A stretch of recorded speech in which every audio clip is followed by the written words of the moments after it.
দেখো বন্ধুরা, আজকে রাতের ডিনারে বানিয়ে নিচ্ছি কাবলি চানার ঘুগনি, আর সাথে করে নিয়েছি গরম গরম রুটি। কাবলি চানার ঘুগনিটা আমি একটু অন্যরকমভাবে করেছি। যেমনভাবে কাবলি চানার ঘুগনি করে সেই রকমভাবে করি।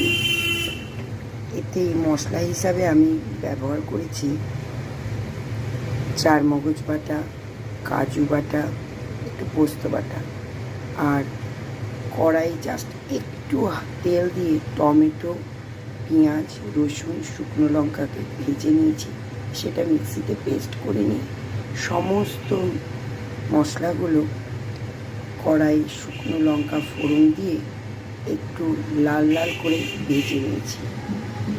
মশলাটা থেকে তেল ছেড়ে আসলে তখন সিদ্ধ করে রাখা কাবলি ছোলাগুলো দিয়ে দেবো। এতে আমি আলু ইউজ করিনি, শুধু কাবলি ছোলাই দিয়েছি।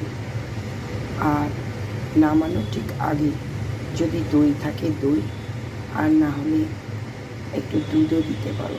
আমি দুধই দিয়েছি কারণ আমার কাছে দই ছিল না। আর একটু গোলমরিচ গুঁড়ো, কাস্তুরি মেথি, আর সামান্য একটু হিং। এটা আমি খেয়েছিলাম দেরাদুনে এক পাঞ্জাবি ধাবাতে গরম গরম আলুর পরোটার সঙ্গে। এই চানা মশলা জাস্ট অসাম লাগে।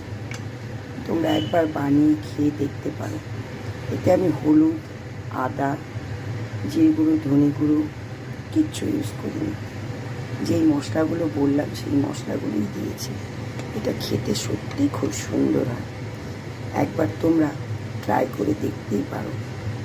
আর এই বৃষ্টি ঠান্ডা ঠান্ডা ওয়েদারে তো খুব ভালো লাগবে।